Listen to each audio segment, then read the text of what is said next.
going on, guys? It's your boy Jason Finest here, and today we're going to talk about Demon Slayer episode 5. Now, so what happened in episode 5 is basically the continuation of what happened in episode 4, obviously. But basically, he slashed off the Morph Demon's head, and then Morph Demon sees basically his sensei right before he cuts off his head.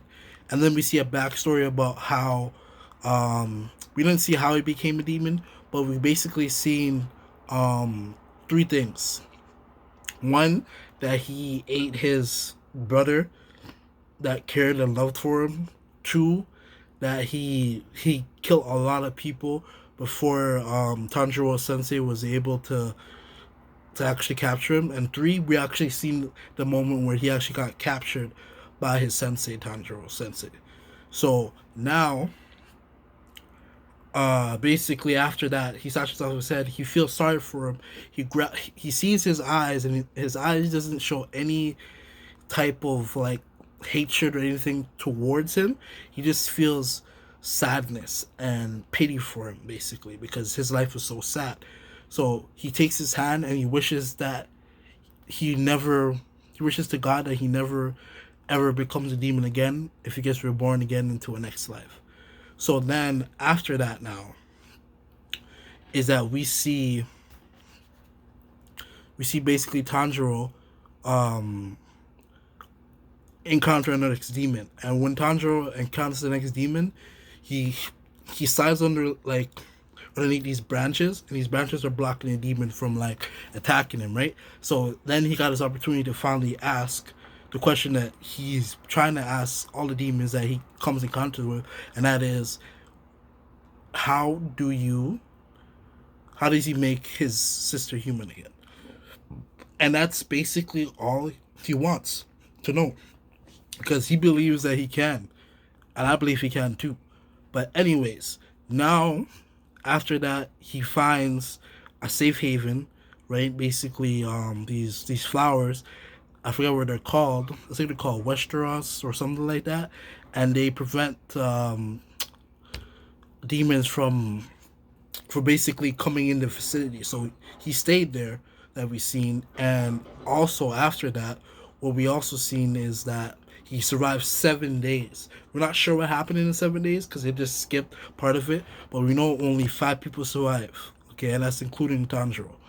And basically, there was a competition between one of the guys that survived, because he just wanted the color changing sword, and they weren't trying to give it to him right there. He said it took 10 to 15 days to complete. So he was getting mad. He was like, "No, I want my sword now." And he grabs the girl. He grabs the girl with the white hair and says, "Give me the sword now." And then basically after that, Tanjiro stood up and said, "Yo," grabs his hand and he's like, "Let go of her right now, or I'm gonna crush her. I'm gonna crush your hand." And then he's like, "I'd like to see you try." So he squeezes his hand, and then he almost breaks it. He pulls off, and then he stops, right? And this guy was like very mad, right? Because he was put in a very shitty situation, but he managed to survive no matter the outcome.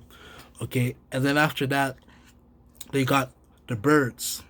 So they got some birds. I don't know if they're messaging birds or something to communicate with. I think it was something along the lines of that. But anyways, after that, they had to pick a special ore that they use in order to make their blades. So Tanjiro basically used his sense of smell in this situation and figured out which one was perfect for him, and he basically picked it up. We didn't get to see which ore he picked up. We just know he picked up an ore because they all look the same. Anyways, so after that, he he came. He was walking home. He was walking home now, and he spent there. Let's say he's been fighting there for 7 days. So he's extremely exhausted, extremely tired, and just sore all over. And he just collapsed down when he's walking home. And then he gets back up, he walks. So that was around like sunset. And now he gets home around the nighttime. We're not sure when in the night, but he gets home around nighttime. And then he sees Nesco, right? And then No, Nesco kicks down the door where his sensei is, and then we see Nesco. Nesco comes, and then Tanjiro actually runs to Nesco. No, sorry, it's the other way around.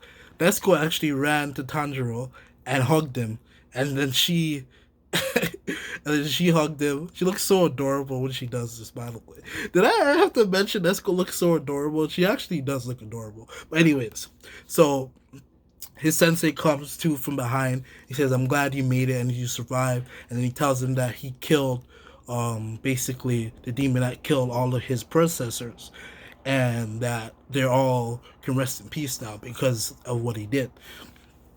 So then he tells him again about demon arts, and some demons are have superpowers and stuff like that. And then after that segment, they skipped to around 15 days when a stranger guy, I don't know what his name is, but he was basically the swordsmith, and he was supposed to give Tanjiro his blade. So he comes to give Tanjiro his blade. He's like 37, but he acts like a child, and he he basically wants to see Tanjiro because he has a red hair. He said something about Tanjiro has a red hair, all this stuff that he should be a trophy in his family and stuff like that because it's like a special attribute because of like his appearance. So he thought he would get a red blade. So his sensei also agreed. So when he finally unleashed his blade, it was actually red. So he was surprised, and he got into a little fight and competition with him.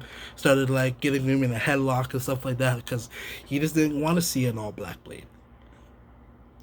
And then pretty much the end of the episode is Tanjiro getting the request from that bird that he got during the exam, and then that bird can actually talk.